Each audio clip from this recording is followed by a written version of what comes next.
I wasn't gonna make them because I was like, there's not really anything I can show. And then I was like, oh, that looks cool. Ooh, that looks cool. I went shopping.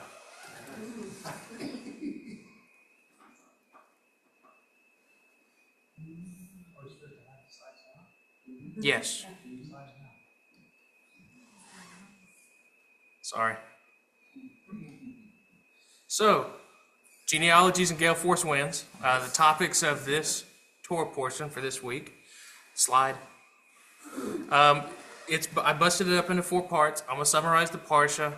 I've got genealogy charts. The coolest part of the whole thing.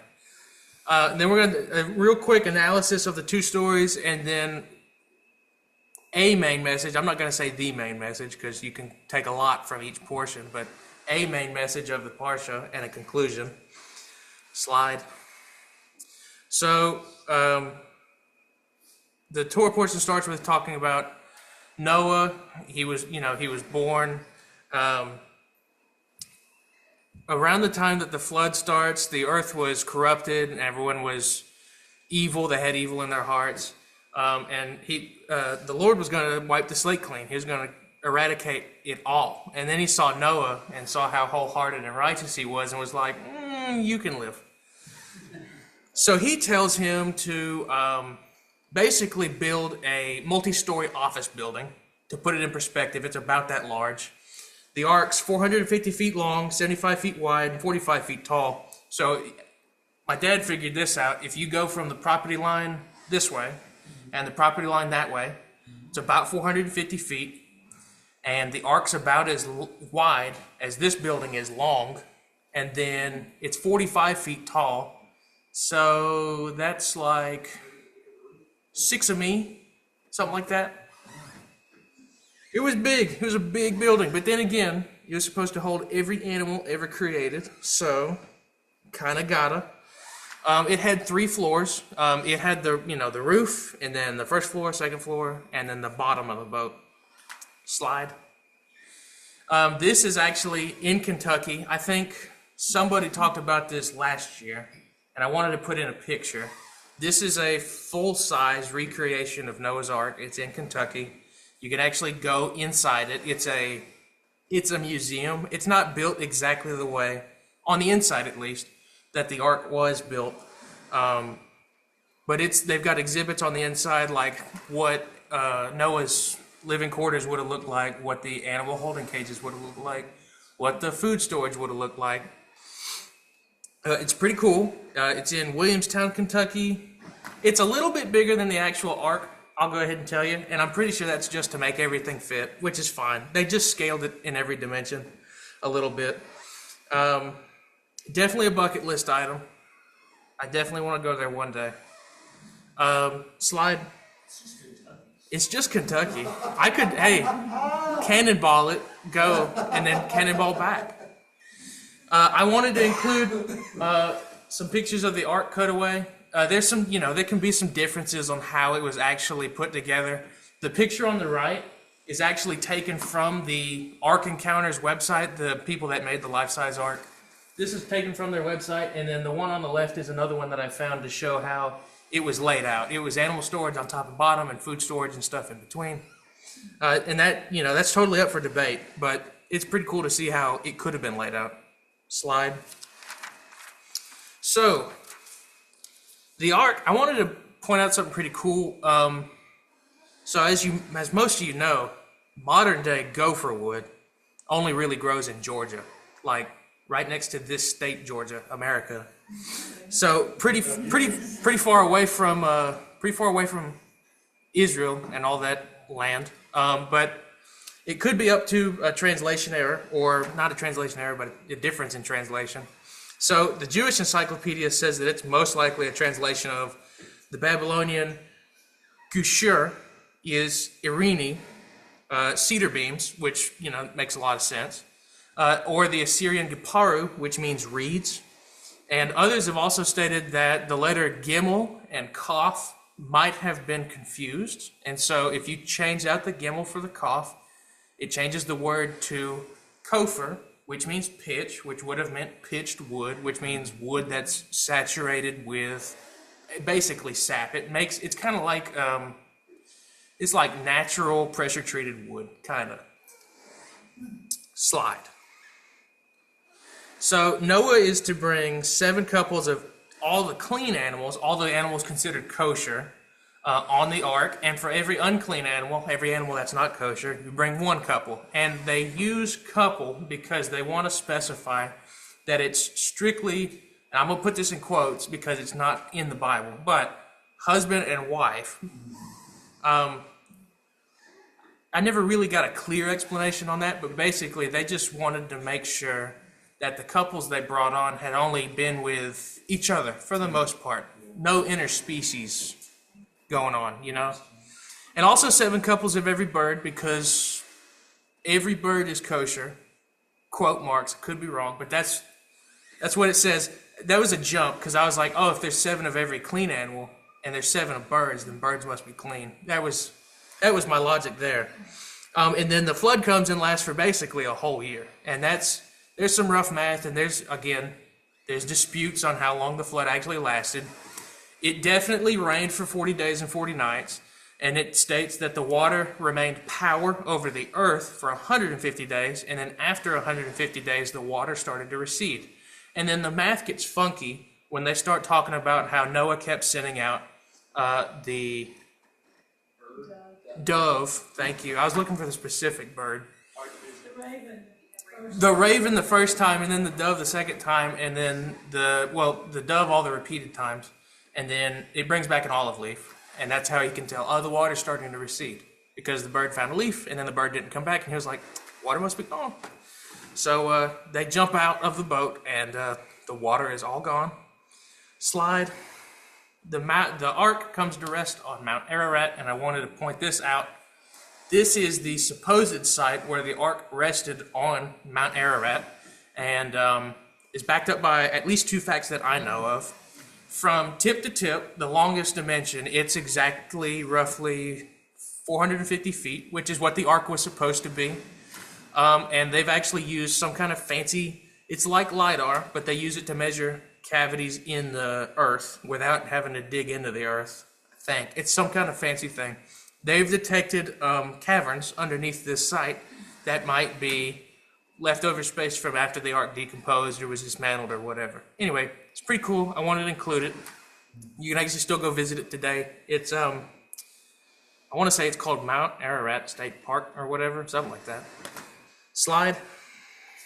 Let me flip my notes here. So the flood ends, and the Lord promises to never wipe the slate clean again with a flood. And the family of Noah repopulate the earth. We'll circle back in the genealogy section. And then right at the end of the portion of the flood, we get this story about Noah being the first to plant a vineyard. He gets drunk on the wine that he made and lays uncovered in his tent. Ham sees this, and then tells his brothers, who then put a cloak over their shoulders and walk backwards into the tent like this so that they can't see, their dad. And they throw it on top of him so that he's now covered. I made a typo. Ham didn't notice. It was Kenaan, which is Ham's son. Should be. Minor typo. Anyway, Noah curses Kenaan, the son of Ham, and then asks the Lord to bless his other sons. And then that's that. Noah dies at the age of 950. It pretty much goes straight from that to Noah lived X amount of years more, and then he died. And that's how the flood section ends. Slide. Art history. Get ready for it. This is a pretty famous painting of the Tower of Babel by Pieter Bruegel the Elder. I actually wrote a couple of assignments on this painting in art history, and I wanted to include it simply because we're talking about the Tower of Babel. But that's kind of what it looked like. It would spiral up toward the sky. Slide. So the whole earth now uses the same language. I've skipped a chapter of genealogy because I'm putting it in the genealogy section. They're walking around and they find a plain and they say, this nature is great. Do you know what we need to put right in the middle of all this nature? A big man-made structure that obstructs everything and reaches up towards the sky. And that's exactly what they do.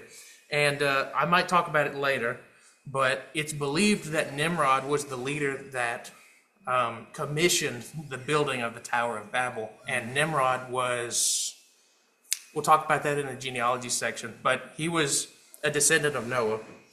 So they build the tower, and the Lord sees the tower and what they're doing, and he's like, wow, they're doing great. This is awesome. They can do anything they set out to accomplish. And then he kind of scatters them and changes all their language and stops them from building the tower, and the tower gets destroyed, I'm pretty sure. I mean, it's not there anymore.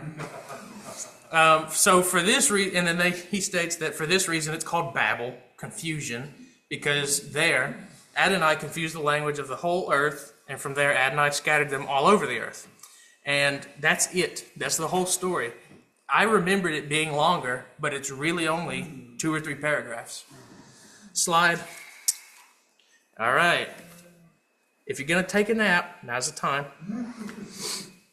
So we are far enough in that we have a pretty big family tree, but it's short enough that I could fit it in 2 slides. So here's the first half.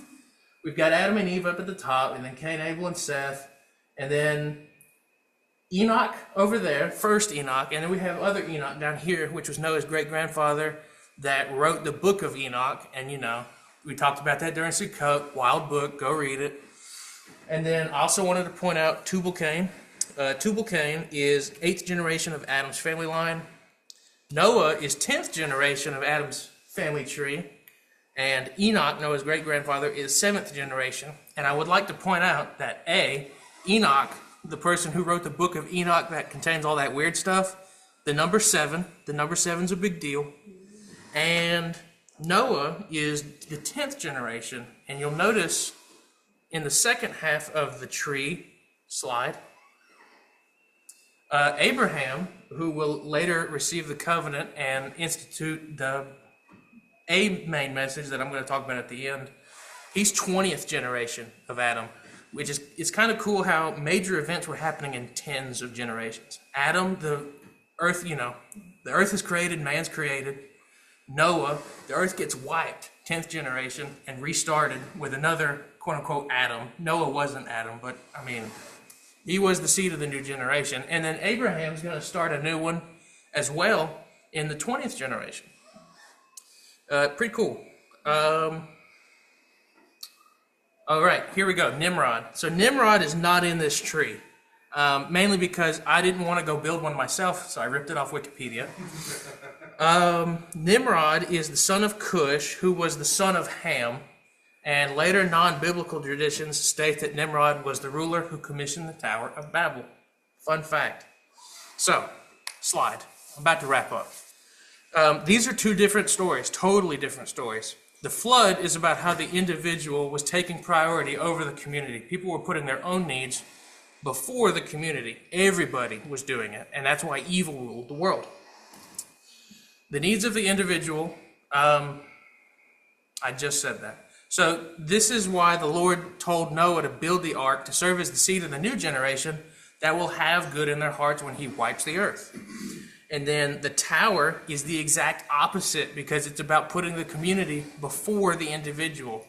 It's a story about the critique of basically, it wasn't really tyranny because everyone was kind of wanted to do it, but it was still, the collective was taking priority over the individual, and it crushed everyone's individuality. And the Lord created all the diversity that's on the earth, and he asks us to respect that diversity. And this is why the tower is destroyed and all the languages are confused, because he wants to keep the diversity that he put on the earth. All right. This leads us into, thank you. That was awesome. You got to balance the self with the community, and this is something that we still practice today because Abraham, I'm jumping ahead, but Abraham's he's introduced at the end of this portion. Abraham's the one that's going to be tasked with creating the new type of society that will balance the individual and the community. Personal pride, but with, communal sacrifice. Kind of, working for your community and taking pride in the work that you're doing for the community. Something like that. So this principle is also echoed in the second commandment, which is to love your neighbor as yourself. Rabbi Hillel talks about this in Pirkei Avot, chapter 1, section 14, stating that if I am not for myself, who will be for me? And if I am only for myself, what am I? And if not now, when? The balance, the internal debate of should I be all for myself or should I be all for my neighbor? And Maimonides talks about this in Mishnah Torah, which is a book he wrote on Jewish law, basically, because he was liturgical. So he wrote a book on law, and in the chapter of Tzedakah, section 10, line 7, he says that the highest level of giving is one that sustains others in a way that they preserve their dignity and autonomy. And this reflects a blend of self and communal values, as helping others gain independence respects both personal and collective integrity. You've helped the community, but you've also helped someone uphold their own image. Next slide. Lastly, got to pull up the Talmud. The Talmud in Bava Metzia 62a, a well-known debate among the sages, centers around two people in the desert with only one bottle of water. Basically, they're both walking through the desert and they've only got one bottle of water, and if one of them drinks the water, the other will die, but the person that drank the water will make it to the next town. Or if they both drink it, they'll both die at the same time, and they won't have to see their friend perish. Ben Petura, one of the sages that's in this Talmud section, argues that they should share the water even if it results in both dying, emphasizing communal responsibility. On the other hand, Rabbi Akiva, another sage in this section, says that your life takes precedence, prioritizing the self in cases of survival. This is a topic of debate, and you can, come up with your own conclusion if you want, but I feel that the commandment of loving your neighbor as yourself means that you should share the water. Next slide. I've already talked about this, but it's the last slide, and so I'll say it. So at the end of this parsha, we're introduced to Avram, who later becomes Abraham. And Abraham is the one who's going to institute the new system of balancing the individual and the community, which is a principle that we still follow today because it is core to when the covenant between God and man was formed. That's all I got. Shabbat Shalom.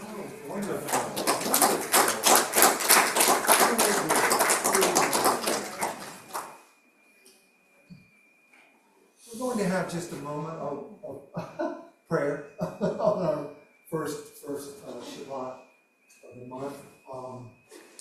Let me ask the elders if they will to come up. And let's have